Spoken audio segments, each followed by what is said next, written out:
मेरा भतीजा सफेद घोड़े की सवारी करने का बड़ा ही शौक रखता था। वह अक्सर मुझे रोज कहा करता कि चाची, मुझे आपके सफेद घोड़े की सवारी करनी है। मैं कभी कभी इस बात को हंसकर टाल दिया करती थी, लेकिन अक्सर वो रोज ही मेरे साथ जिद करने लगा। मेरा भतीजा मेरे पास पढ़ने के लिए आया था। उन दिनों मेरा पति विदेश में रहा करते थे। मेरा भतीजा कम उम्र का था, लेकिन धीरे धीरे उसमें बहुत सारे बदलाव आने लगे। वह सर बहाने बहाने से मेरे करीब आया करता था और फिर बहुत जिद किया करता कि चाची, मुझे आपका सफेद घोड़े की सवारी करनी है। लेकिन मैं उसे बच्चा समझकर टाल दिया करती थी। एक दिन बहुत तेज बारिश हो रही थी। उसी दिन मैं अपने पति को बहुत याद कर रही थी, लेकिन इस वक्त भतीजा मेरे कमरे में आया। जिद करने लगा कि उसे आज घोड़े की सवारी करनी है। मैंने भतीजे की बात को मान लिया। मैंने कहा, बताओ तो फिर मुझे आज क्या करना पड़ेगा? लेकिन भतीजे ने जो तरीका मुझे बताया वह सुनकर आप लोग हैरान हो जाओगे। उसने लाइट बंद करते ही पूरे जोश के साथ कभी कभी गलतफहमी ही इंसान के अच्छे खासे रिश्ते को खत्म करके रख देती है। इस तरह ये सिलसिला मेरे साथ हुआ था। ये कहानी उन दिनों की है जब मेरी नई नई शादी हुई थी। मैं शादी करके अपने ससुराल आई थी। मैं गरीब परिवार से ताल्लुक रखती थी। इसी वजह से माँ बाप ने अच्छा रिश्ता देखकर कम उम्र में ही मेरी शादी कर दी थी। शादी को लेकर हर लड़की की तरह मेरी भी कई अरमान थे, लेकिन वो शायद मेरी जिंदगी में पूरे नहीं हुए थे, क्योंकि शादी की रात ही मेरा पति मुझे छोड़कर विदेश चला गया था। ये शादी बहुत ही जल्दबाजी में हुई थी, क्योंकि मैंने सुना था जो मेरा पति है उसके माता पिता इस दुनिया में नहीं है और उसकी एक छोटी बहन थी जिसकी शादी उसने 1 साल पहले ही कर दी थी। माँ बाप को भी ये रिश्ता अच्छा लगा था, क्योंकि लड़का अच्छा खासा कमा लेता था। लड़की वालों ने हमारे से कोई डिमांड भी नहीं की थी। इसी वजह से माता पिता ने खुशी खुशी मेरी शादी मेरे पति राजा से कर दी थी। मैं विदा होकर जब अपने ससुराल आई तो बड़ी सादगी के साथ मेरा स्वागत किया गया था। मेरे ससुराल में ज्यादा लोग नहीं थे। जब मैं अपने पति के कमरे में गई तो मेरे पति ने कमरे को पूरे फूलों से सजाया हुआ था। आज की रात मेरे लिए बड़ी ही प्यार भरी थी। आज की रात के लिए हर लड़की अपने पति का बेसब्री से इंतजार करती है। मैं भी एक लंबा सा घूंघट ओढ़कर बैठ ही चुकी थी और फिर आने वाली घड़ी के बारे में सोच रही थी। फिर आधे घंटे के बाद मेरा पति कमरे में दाखिल हुआ। मेरे पति ने आते ही कमरे को अंदर से बंद कर दिया था और फिर बैठकर बड़े ही प्यार से मुझसे बातें की थी। शुरू में तो मुझे बहुत ही ज्यादा हिचकिचाहट हो रही थी, लेकिन धीरे धीरे मैं भी उनके साथ बात करते हुए फ्रेंडली हो चुकी थी। अब मुझे भी कोई शर्म नहीं रही थी। मेरे पति ने मेरा हाथ पकड़कर मुझे अपने प्यार का इजहार किया था। मेरे पति के छूते ही मेरे दिलों की धड़कनें बढ़ने लगी थी। फिर पति ने लाइट बंद करते ही मुझ पर प्यार लुटाना शुरू कर दिया था। फिर काफी घंटे की देरी के बाद मेरे पति मुझे बताने लगे कि वो कल सुबह ही काम के सिलसिले से विदेश चले जाएंगे, जिसे सुनकर मैं पूरा हक्का बक्का रह चुकी थी। मेरे पति कहने लगे कि उन्हें ऑफिस के काम से छुट्टी नहीं मिल रही, इसीलिए उनको जॉब बहुत जरूरी है, वह जल्द ही वापस आएंगे, तुम निराश मत होना। लेकिन पति की बात को सुनते ही मैं पूरा उदास हो चुकी थी। भला कोई भी लड़की अपनी शादी के दूसरे दिन ही अपने पति को विदेश जाने की इजाजत देती है? मुझ में तो बिल्कुल भी हिम्मत नहीं थी। मैं मन उदास करके बैठी हुई थी। मेरे पति मुझे मनाने की पूरी कोशिश कर रहे थे, लेकिन दिन भर की थकावट की वजह से मैं जल्द ही नींद की वादियों में गुम हो चुकी थी। सुबह जब मैं उठी तो मैंने देखा कि मेरे पति विदेश जाने के लिए तैयार हो रहे हैं। मैंने उन्हें रोकने की भी कोशिश की थी। मैंने कहा कुछ दिन बाद चले जाना, लेकिन उन्होंने कहा कि उन्हें अर्जेंट काम है और वो काम से छुट्टी नहीं ले सकते। वह कहने लगे कि तुम चिंता मत करो, मैं जल्द ही वापस आ जाऊंगा। मैं नई घर में आई थी, इसी वजह से मैं ज्यादा बात पर बहस नहीं कि मैं भी मन उदास करके उन्हें खुशी खुशी जाने की अनुमति दे दी। पति की जाने के बाद मैं बहुत ज्यादा परेशान हो चुकी थी, क्योंकि पूरे घर में बिल्कुल अकेली थी। मेरे पास कोई चारा नहीं था। इसी वजह से मैं घर का कामकाज करना शुरू कर दिया। मेरे पति का घर बहुत ही बड़ा था और साथ ही साथ घर के पीछे हिस्से में घोड़े का एक छोटा सा अस्तबल बनाया हुआ था, जहाँ पर 2-3 घोड़े रखे हुए थे। मुझे बचपन से ही जानवर से बहुत ही ज्यादा लगाव था। इसी वजह से मैं घर का कामकाज खत्म करने के बाद घोड़े को खाना देने के लिए चली गई। उनमें से एक घोड़ा सफेद रंग का था, जो दिखने में बहुत ही ज्यादा सुंदर था। उसे देखकर मुझे उसके साथ बहुत ही ज्यादा लगाव हो चुका था। वो घोड़े भी मेरे तरह इस घर में पूरी तरह अकेली थी। घोड़े को खाना देने के बाद मैं वापस अपने कमरे में आ गई और अपने पति को फोन लगाने लगी। मेरे पति ने मुझसे बात की, लेकिन मैं तब भी बार बार उन्हें अपने पास बुलाने की जिद करने लगी थी। लेकिन वह बार बार मुझे यही कह रहे थे कि तुम थोड़े दिन इंतजार करो।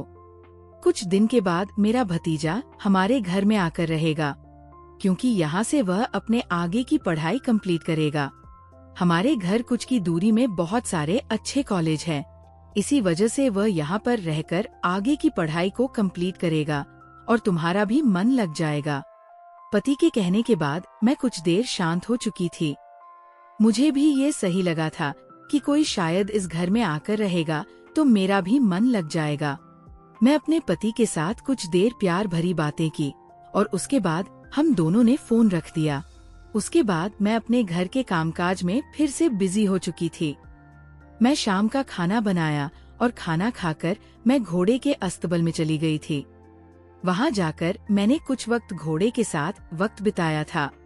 अपने हाथों से खाना खिलाए, जो सफेद रंग की घोड़ी थी। मुझसे बहुत ही ज्यादा मोहब्बत हो चुकी थी। उसकी आंखें पूरी नीली थी। मैं जब भी उसके करीब आती तो वह मेरे आगे गर्दन झुका लेती, ऐसा मानो कि वह मेरे एहसासों को समझ रही हो। मैं वही अस्तबल में बैठकर उस सफेद घोड़ी के साथ बहुत सारी बातें करने लगी थी। मुझे भी उसके साथ वक्त बिताना अब अच्छा लगने लगा था। उसके बाद वह सारे घोड़े सो चुके थे, तो मैं दोबारा अपने कमरे में आ चुकी थी और फिर बहुत ज्यादा थकी होने की वजह से मैं गहरी नींद में चली गई। सुबह में जल्दी उठकर घर के कामकाज करने शुरू कर दिए। उसके बाद घोड़े के अस्तबल में जाकर उन्हें भी चारा दिया। चारा देकर मैं कमरे में आ गई और कमरे में आकर फ्रेश होने लगी। जब मैं फ्रेश होकर निकली तभी घर के दरवाजे की जोर से बेल बजने लगी थी। मैं तुरंत भागती हुई दरवाजे तक गई।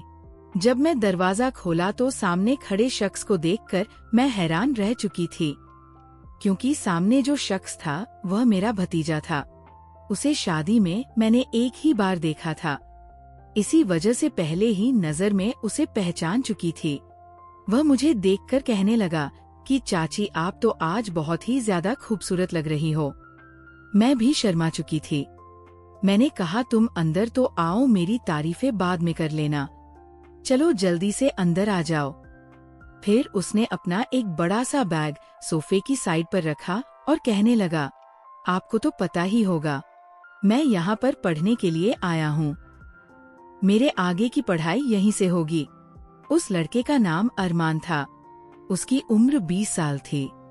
वह दिखने में बहुत ही हैंडसम था, लेकिन उसे देखकर उसकी उम्र का अंदाजा बिल्कुल भी नहीं लगाया जा सकता। उसकी बातों को सुनकर मैं उसे कहा कि हाँ, तुम्हारे चाचा जान मुझे बताया था कि तुम आने वाले हो, लेकिन तुम इतना जल्दी आ जाओगे ये मुझे नहीं पता था।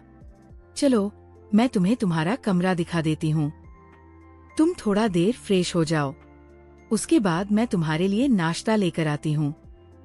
मैं अपने कमरे से कुछ दूर एक कमरा था, मैंने उसे वह कमरा दे दिया। मैंने कहा कि तुम आज से यहाँ रहोगे। उसे भी वह कमरा बहुत अच्छा लगा था। उसके बाद वह फ्रेश होने के लिए चला गया। मैं किचन में जाकर उसके लिए नाश्ता बनाने लगी थी। जब मैं नाश्ता बनाकर वापस कमरे में आई तो मैंने देखा कि वो बैठकर फोन में बड़ी गहरी निगाहों से कुछ देख रहा था। जब उसने मुझे देखा तो हाथ बढ़ाते हुए उसके हाथों से फोन नीचे गिर चुका था। उसके बाद मैंने उसे नाश्ता पकड़ाया। नाश्ता करते हुए वह मेरी तारीफें करने लगा था। वह कहने लगा, चाची आप नाश्ता भी बहुत ही अच्छा बना लेती है, वाकई आपके हाथों में तो जादू है। उसकी बातों को मैं सुनकर हंस के डाल दिया करती थी, क्योंकि वह बहुत ही मजाकिया किस्म का लड़का था।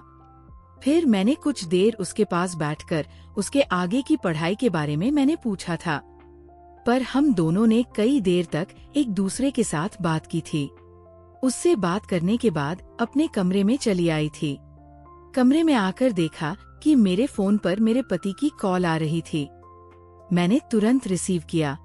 शायद मेरे पति को अरमान के आने की खबर मिल चुकी थी। मेरे पति मुझे कहने लगे, अब तुम्हारा मन अच्छे से लग जाएगा। अपने पति की बातों को सुनकर मैं चुपचाप हमें जवाब दिया था, क्योंकि मेरे पति मुझे बिल्कुल समझ में नहीं आ रहे थे, क्योंकि मुझे उनकी जरूरत थी, न कि उनके भतीजे की, लेकिन मैं नई नवेली दुल्हन थी। इसी वजह से मैं ज्यादा जिद नहीं कि मैं चुपचाप अपने पति की बातों को अच्छे से सुना था, और उसके बाद हम दोनों ने फोन रख दिया। कुछ देर बाद में आराम किया और उसके बाद घोड़े के अस्तबल में जाकर उन्हें चारा देना शुरू कर दिया था। आज जो मेरे सफेद रंग की घोड़ी थी, बहुत ही ज्यादा उछल रही थी। शायद वह थोड़ा आजाद होना चाहती थी, क्योंकि उसे भी कितने दिनों से रस्सियों से बांधा गया था। जब मैं उन घोड़े को चारा दे रही थी, तभी पीछे से अरमान भी मेरे बगल में आकर खड़ा हो गया और फिर मुझे कहने लगा कि चाची मुझे ये सफेद रंग की घोड़ी बहुत ही ज्यादा पसंद है, और कहने लगा, ये हूबहू आपकी तरह है, सुंदर है, आपकी भी कोई खूबसूरती देखकर मन मोहित हो जाएगा। इस घोड़ी की जो नीली आँखें हैं, उसे देखकर कोई भी फिदा हो सकता है। फिर बात तो ही बातों में अरमान ने मुझे एक ऐसी बात कही जिसे सुनकर मेरे होश उड़ चुके थे। वह मुझे कहने लगा कि चाची मुझे भी अपनी सफेद घोड़ी की सवारी करवाओ। कुछ देर तो मैं उसके सवालों को सुनकर चुप हो चुकी थी। फिर उसके बाद में हंसकर उसकी बातों को टाल दिया था। कुछ देर हम वहाँ वहीं अस्तबल में बातें किया। उसके बाद हम दोनों घर में आ चुके थे। घर में आने के बाद अरमान मुझे कहने लगा कि चाची आज मैं अपने दोस्तों के घर जा रहा हूँ। इसी वजह से थोड़ी देरी हो जाएगी, क्योंकि मेरे दोस्त यही हॉस्टल में रह रहे हैं। मैंने उसे जाने की आज्ञा दे दी थी। उसके बाद वह रात को वापस आया था। रात को मैं खाने पर इसका इंतजार कर रही थी। जब आया तो हम दोनों ने बैठकर रात का डिनर किया था। डिनर करते हुए ही अरमान फिर से कहने लगा कि चाची मुझे अपनी घोड़ी की सवारी कब करवाओगी।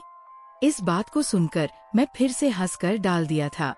मैंने सोचा कि ये तो बच्चा है, इसे क्या समझोगी, ये जो बोल रहा है, लेकिन शायद ये मेरी गलतफहमी थी।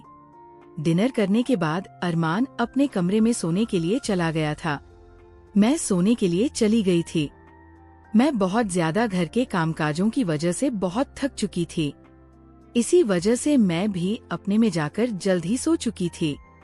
लेकिन रात को मुझे कुछ अजीब सी आवाज सुनाई देने लगी, लेकिन मैं वो आवाजों पर ज्यादा ध्यान नहीं दिया।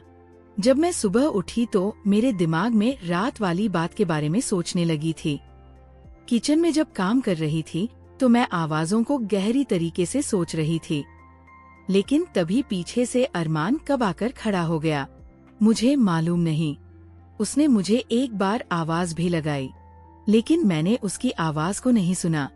तभी उसने आकर मुझे पीछे से पकड़ लिया। उसके पकड़ने से मुझे अजीब सी हलचल होने लगी थी। वह कहने लगा, चाची जान मैं कब से आपको आवाज लगा रहा हूँ, लेकिन आप मेरी बात को सुन ही नहीं रही।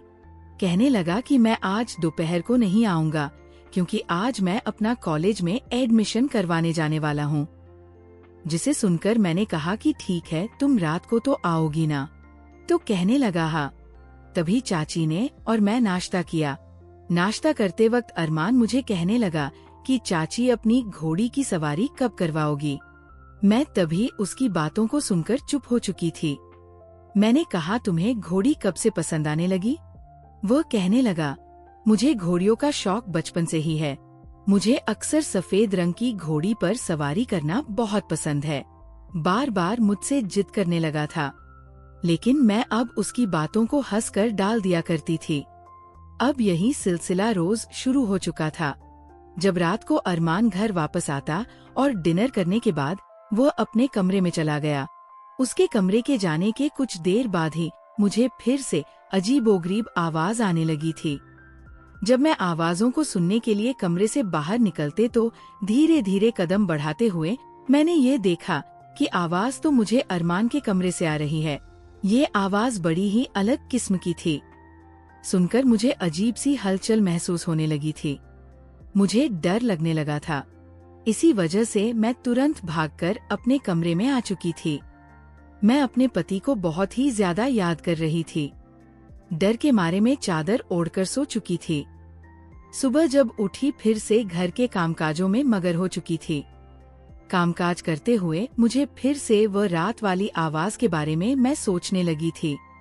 अरमान आज फिर से मेरे करीब आकर खड़ा हो चुका था और फिर उसने फिर से मुझे ऐसी ऐसी बातें कही जैसे सुनकर मेरे होश उड़ चुके थे। वह कहने लगा, मुझे जल्द ही आपकी घोड़ी की सवारी करनी है। मैं सोचती थी ये तो बच्चा है, बातों को घुमा दिया करती। अब धीरे धीरे अरमान में बहुत बदलाव आने लगे थे। वो अक्सर फोन में बैठकर पता नहीं क्या वीडियो देखा करता था। जब मैं उसके बगल में आकर खड़ी होती तो वो हड़बड़ा जाता था और रात को वो अजीब आवाजों ने मुझे तंग करके रख दिया था। अरमान को मैं बच्चा समझती थी। इसी वजह से मैं उसकी हरकत को नजरअंदाज कर दिया करती थी। अरमान मेरे साथ बहुत ज्यादा फ्रेंडली हो चुका था। वह पूरा मेरे बगल में आकर बैठ जाता, मेरे साथ नाश्ता करता और मेरे कमरे में भी आकर घंटा बातें किया करता और फिर उन बातों के दौरान मेरे साथ फिर से वही जीत किया करता कि चाची मुझे तो आपकी घोड़े की सवारी करनी है, मुझे आप बहुत ही ज्यादा पसंद हो, क्या आप मुझे अपनी घोड़ी की सवारी करवाओगी? लेकिन मैं बार बार उसे बच्चा समझकर नजरअंदाज करती जा रही थी। लेकिन यह मेरे आने वाले जिंदगी के लिए बहुत ही ज्यादा खतरनाक होने वाला था। एक रात में सो रही थी कि तभी मुझे अचानक फिर से वो अजीबोगरीब आवाज आने लगी। मैं तुरंत उठकर उन आवाजों को सुनने लगी थी। वो आवाज मुझे फिर से अरमान के कमरे से आ रही थी। मैं जल्दी जल्दी अरमान के कमरे में चली गई। जब अरमान की कमरे के बाहर खड़ी हुई तो वो आवाज बहुत तेज आ रही थी। मैं इधर उधर खिड़की से झांकने की कोशिश कर रही थी। जब खिड़की से झांक कर देखा तो मैंने देखा कि अरमान मोबाइल में एक वीडियो देखकर ऐसी हरकतें कर रहा था जिसे देखकर मेरे होश उड़ चुके थे। मैं तुरंत भागती हुई वापस आई और अपने पति को फोन लगाने लगी थी। मैं अपने पति को फोन लगाकर खूब रोने लगी थी, लेकिन मैं उन्हें ना के बारे में बिल्कुल भी नहीं बताया था। मैं उनसे बार बार यहाँ आने की जिद कर रही थी, लेकिन वह बार बार यही कहते कि उनके कुछ वक्त और लगेगा। इसी वजह से मैंने गुस्से से फोन को रख दिया था। अगले ही दिन बेहद तेज बारिश हो रही थी। आज मैं जल्दी सुबह उठ चुकी थी। आज मुझे अपने पति की बहुत ही ज्यादा याद सता रही थी। रात भर में बहुत ही ज्यादा परेशान हुई थी। मैंने सोचा था कि मैं अरमान के बारे में अभी किसी को कुछ नहीं बताऊंगी। जब मेरे पति आ जाएंगे तब उन्हें अपनी आंखों से ये सारी हकीकत दिखाऊंगी, क्योंकि अगर मेरी बात पर विश्वास न किया तो शायद वह मुझे ही इस घर से उसके साथ में बहुत ही ज्यादा खुश थी। घोड़ी को भी उसके साथ बहुत ज्यादा लगाव हो चुका था। ये सब मैं दूर से देख रही थी। तभी मैं सोचने लगी, जो रोज रोज मुझे यही अरमान मुझे जिद किया करता था कि उसे सफेद घोड़े की सवारी करनी है, कहीं वह इसकी बात तो नहीं कर रहा, कहीं मन ही मन में उसे गलत तो नहीं समझ बैठी। लेकिन अगर ये बात थी तो रात को वह फोन में एक वीडियो देखकर अजीब अजीब हरकतें क्यों कर रहा था? अभी भी मेरे मन में बहुत सारे सवाल चल रहे थे, जिसका जवाब सिर्फ और सिर्फ अरमान ही दे सकता था। इसी वजह से अब मैं अरमान का इंतजार करने लगी। अरमान उसे घोड़ी के साथ कुछ देर वक्त बिताकर वापस जब घर आया तब अपने कमरे में चला गया। मैं भी उसके पीछे पीछे कमरे में चली गई थी। मैंने तुरंत कमरे को अंदर से बंद कर दिया था। अरमान मुझे देखकर हैरान हो चुका था।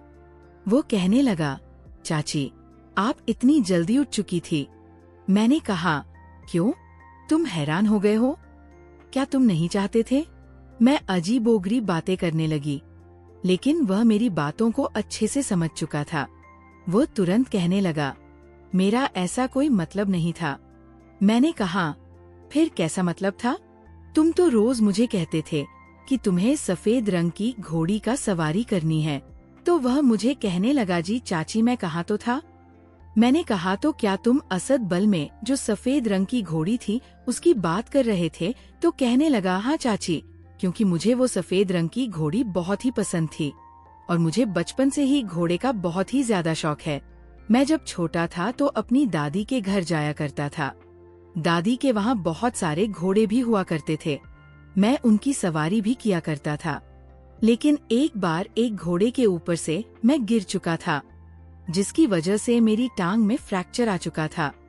मुझे घर वालों ने घोड़े से दूर रहने के लिए कह दिया, लेकिन मुझे उनसे बहुत मोहब्बत थी। इसीलिए जब मैं यहाँ आया तो उन घोड़े को देखकर मुझे पुरानी बातें फिर से याद आने लगी। लेकिन मैं घोड़े पर सवारी करने का तरीका भूल चुका था। मैंने कहा कि फिर तुम कैसे उस घोड़े की सवारी कर रहे थे? वो घोड़ी भी तुम्हारी बात को अच्छे से समझ रही थी। वह कहने लगा, वह इस वजह से क्योंकि मैं रात भर फोन पर घोड़े को समझाने की वीडियो देखा करता था। उनको कैसे सवारी कराते हैं उसका तरीका भी समझ रहा था। जब मैं अरमान के मुंह से इन सारी बातों को सुना तो मुझे अपनी गलती का एहसास होने लगा था। मुझे अपने आप पर बहुत ही शर्मिंदगी होने लगी थी। मैं उसे गलत समझ बैठी थी, लेकिन वो तो बहुत ही अच्छा लड़का था। उसे भी मेरी तरह जानवरों से बहुत ही मोहब्बत थी, लेकिन मैं उसे गलत समझ बैठी थी। शायद एक बार मैं उससे बात कर लेती तो शायद सच का सामना पहले खुल जाता। फिर हम दोनों ने बैठकर कई देर तक एक दूसरे से बातचीत की थी। उस बातचीत के दौरान तभी मुझे घर की बेल सुनाई देने लगी। मैं तुरंत भागती हुई घर का दरवाजा खोलने के लिए भागी, तो सामने अपने पति को देखकर मैं पूरी की पूरी चौंक गई थी। सामने मेरे पति खड़े थे। वह मुझे देखकर बहुत खुश हो रहे थे। उन्होंने मुझे आज सरप्राइज दिया था। वह कहने लगे थे कि तुम बार बार जिद करती थी और मैं भी समझता हूँ कि तुम्हारी नई नई शादी हुई है और अपने पति को दूसरे दिन अपने से दूर करना, ये एक औरत के लिए बहुत ही कठिन काम है, क्योंकि तुमने कहा था, देखो मैं अपना काम जल्द से जल्द खत्म करके वापस आ चुका हूँ और मैं अब यहीं से अपना काम शुरू करूँगा। मैं बहुत ही ज्यादा खुश थी। मेरे पति ने आज रात मुझ पर जमकर प्यार लुटाया था। आज मुझे अपनी गलती का भी एहसास हो चुका था। अगर मैं अरमान की बात अपने पति को बता देती तो शायद वह भी मेरी तरह उसे गलत समझ बैठते और उसकी इज्जत पर भी दाग लगता। वह तो भगवान का शुक्र है कि वक्त रहते ही उसने हमारी आंखें खोल दी। दोस्तों, कहानी अच्छी लगे तो लाइक एंड सब्सक्राइब कर देना और शेयर कर देना। धन्यवाद।